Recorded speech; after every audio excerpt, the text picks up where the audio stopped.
তো hello friend, Rumi ভিলেজে সবাইকে স্বাগত। চলে এসেছি আবার একটা নতুন রেসিপি নিয়ে। রেসিপিটা হচ্ছে পোনা মাছ দিয়ে আমসির টক। তো আমসির টকটা কীভাবে বানায় তাহলে চলো তোমাদের সঙ্গে শেয়ার করি। টকটা আমার মা বানাবে। তো মাছটা রুই মাছ নিয়ে এসছে, দেখো কত বড় একটা, বেশি বড় না, একটু ছোট রুই মাছ। তো রুই মাছটাকে কেটে নিব।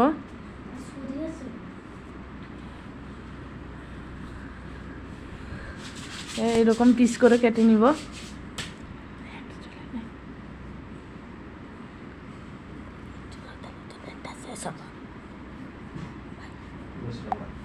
তো কেটে নিয়েছি এরকম ছোট ছোট পিস করে, বেশি বড় মাছ না, ছোট ছোট করে কেটে নিয়েছি। ধুয়ে নিব।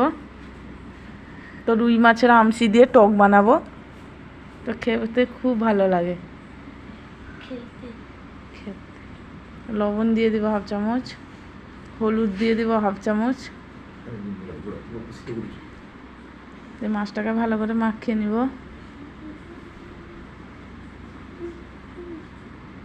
তো নিয়ে নিয়েছি শসা দিয়েই বানাবো টকটা। তো বেটে নিব এটা। তো 3টা আমসি দিয়েছি, এই শসা বাটার ভিতরে ফেলে দিব। দিয়ে হলুদ হাফ চামচ দিয়ে দিব। এটাকে ভালো করে মাখিয়ে ফিটিয়ে রেখে দিব।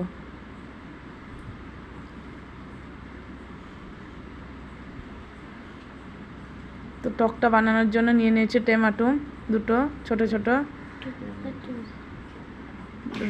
3টা কাঁচা লঙ্কা আর একটা আলু নিয়ে নিয়েছি। সবাই কুমড়ো দিয়েও বানায়, এমনিও টক বানানো হয়, আমি আলু দিয়ে বানাবো, খেতে খুব ভালো লাগে। তো মাছগুলো ভেজে নিব।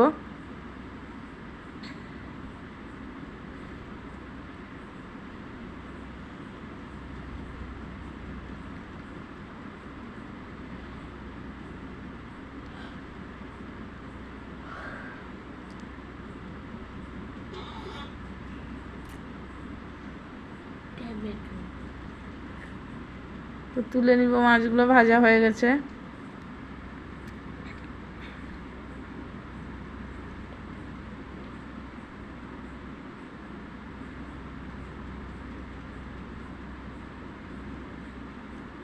টক তো খেতেই দারুণ লাগে। তো টকটা বানানোর জন্য নিয়ে নিব সরষা তেল। একটা শুকনো লঙ্কা নিয়ে নিব, ফোড়নের জন্য ফোড়ন নিয়ে নিব।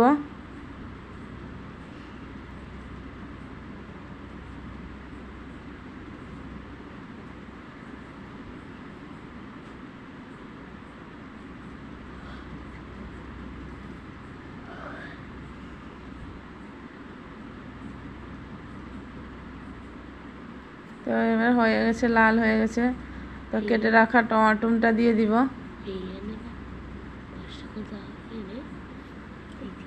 তো আলুগুলো দিয়ে দিব, ভালো করে ভেজে নিব।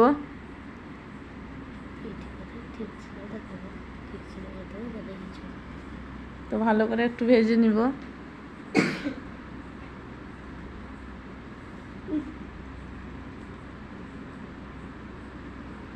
তো এবার ভাজা হয়ে গেছে, এবার ফিটিয়ে রাখা সরষা বাটার জলটা দিয়ে দিব।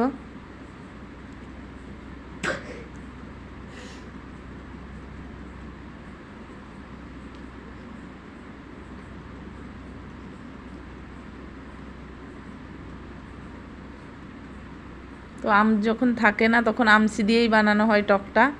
এখন আম নেই, সেই জন্য আমসি দিয়েই বানাচ্ছি। তো হাফ চামচ লবণ দিয়ে দিব।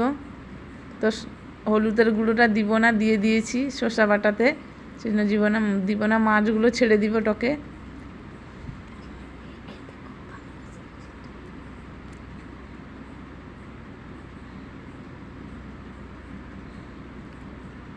গন্ধটা খুব সুন্দর বাড়িয়েছে।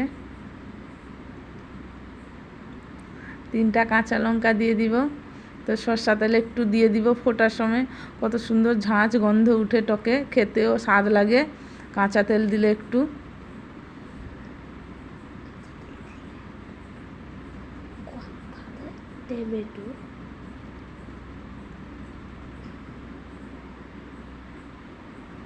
তো 1 চামচের মতন কাঁচা তেল দিয়েছি।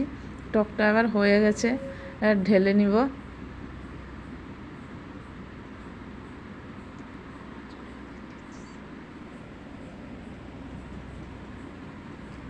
তো কত সুন্দর হয়েছে দেখো রঙটা। এরকম তোমরা বাড়িতে ট্রাই করে খাবে, কত সুন্দর লাগবে।